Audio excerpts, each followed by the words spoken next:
Happy lunch hour, gang. Okay, by now you've probably seen the news that came out this morning, but anyway, now is not the time to rest on our laurels. It is certainly not the time for Donald Trump to rest on his laurels. If you saw this morning, the Supreme Court released their opinion unanimously, 9-0, including the three liberal justices, that Trump is eligible to be on the ballot in Colorado and Maine and Illinois, inevitably now too, because they made the decision that's now Supreme Court precedent that states do not have the power to remove anybody from a ballot for a federal election. Good. That should end this, okay? They want to take off somebody from running for a governor or something, they have that power, according to SCOTUS, but not somebody running for federal office or in a federal election. They're state senators, sure, okay, but not the president. Good. So there's a victory for Trump. Not that he has much of a chance of winning Colorado anyway, or any chance basically, but Maine does have split electoral votes, and Trump will inevitably win. I think it's 2 electoral votes that he will win in the overall part of Maine, not the small, because they do a split electoral vote like Nebraska does. Yeah. So that's that. So that's good news there. One case down that Trump wins by the Supreme Court. Inevitably, soon enough, we'll have 4 more that he will win when those are overturned by the courts as well. You know, and we'll get back to the end of the witch hunt and onto reality. So the funny part is you get Biden coming out, this is just hilarious, calling Trump a loser and that Biden's guaranteeing a victory in November. Wonder how they plan on doing that, because still, and it's been for pretty much all of this year so far, Biden's losing in every swing state, and he is losing, the latest poll that came out this morning by the New York Times, by 5 points to Trump. Okay, that's big. Even Biden's unfavorability number has hit a record. 59% of the United States view Biden as unfavorable. His favorability rating is a whopping 38%. Okay, so a little better than 1/3 of the country thinks Joe's doing a good job.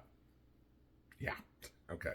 Now, again, not to rest on our laurels, Trump's favorability rating is only at 44%, so not significantly higher. He's 6 points higher. His unfavorability is 54 points, 5 points less. I won't say that's anything to write home to mom about, but it is better than Joe's, and if you got that choice. So that brings in the case of, well, what do we do about RFK or Cornel West or Jill Stein? Well, that's fine. If there's a 5-way race, Trump still wins by 6 points. So not a big deal, you know. Then you look at the Congress, okay, and or at least the Senate. It's too difficult to try to really look at the congressmen at this point, but you got a good idea what's going to happen with the Senate. Chances are, and I'll go out on a limb saying this one, is come November, the Republicans will have either 52 or 53 seats in the Senate. Okay, so they will retake the majority, which makes it even more important to anoint, if you will, somebody as the party leader in the Senate once Mitch McConnell's gone, because there's a very good chance, very likely chance, that the GOP, mind you, they have 49 seats right now. They certainly will take West Virginia. Joe Manchin is retiring out of the Senate. West Virginia is the second most solid red state there is, Wyoming being number 1. Okay. So they pull that one. Chances are very good they take Ohio. Chances are very good they flip Ohio. chances are very good they flip Montana. And then you also have the possibility, which I'd say it's better than 50-50, that Kerry Lake wins Kirsten Sinema's seat and flips Arizona. Okay. So at that point, that's where you get 52 to 53. That's a good thing. If they can hold the House, that's even better. Again, everybody in the House is up for re-election, so that there can be lots of changes there.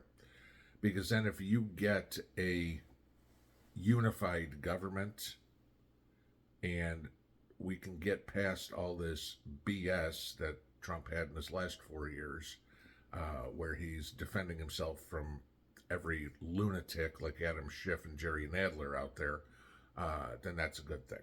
So,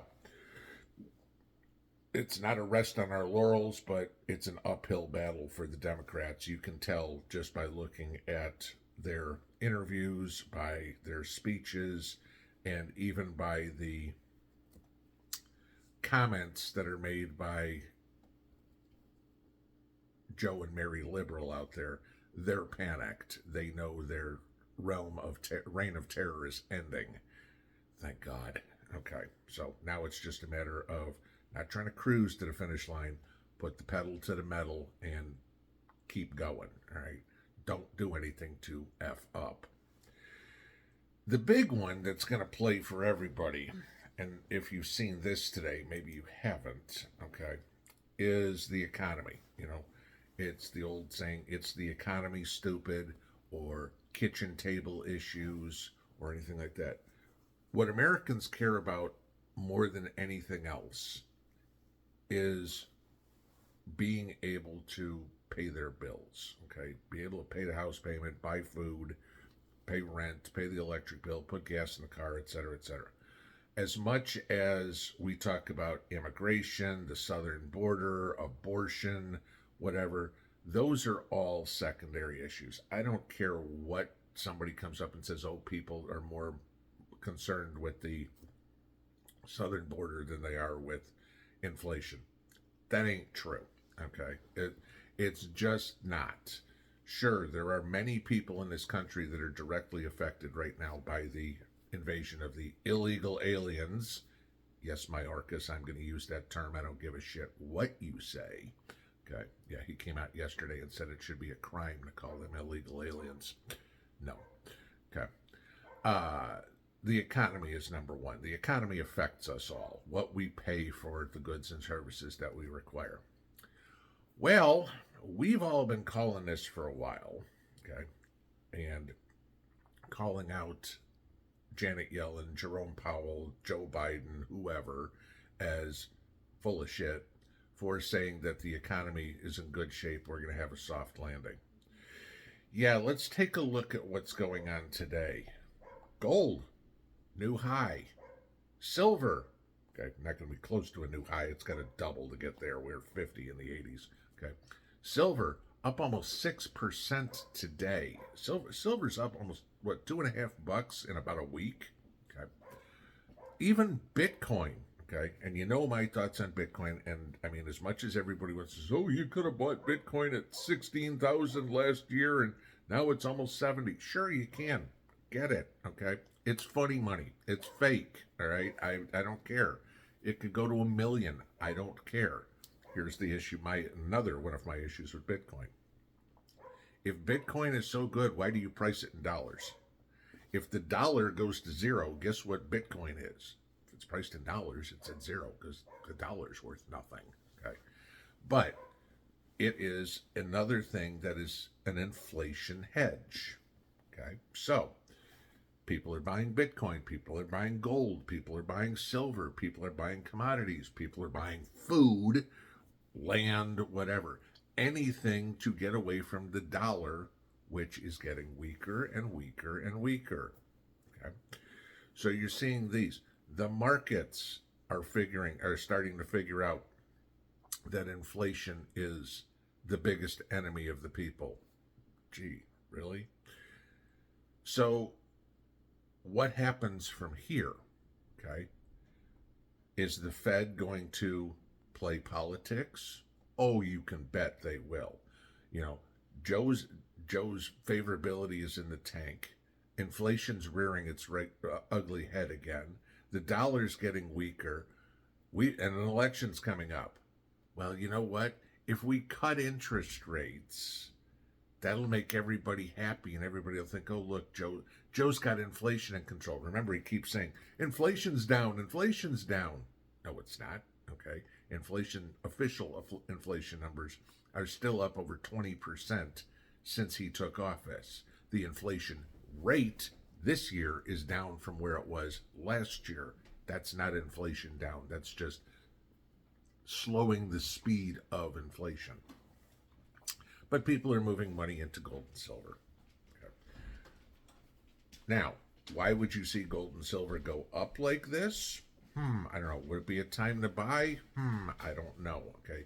You never want to get FOMO, fear of missing out. Okay. Chasing something when it's up, especially gold and silver 5 or 6% in a day. Okay. If there's a pullback, do it. Would I buy silver today? No, too much. Okay. Will we pull back a bit? Probably. Can't say for sure. I don't know. Okay.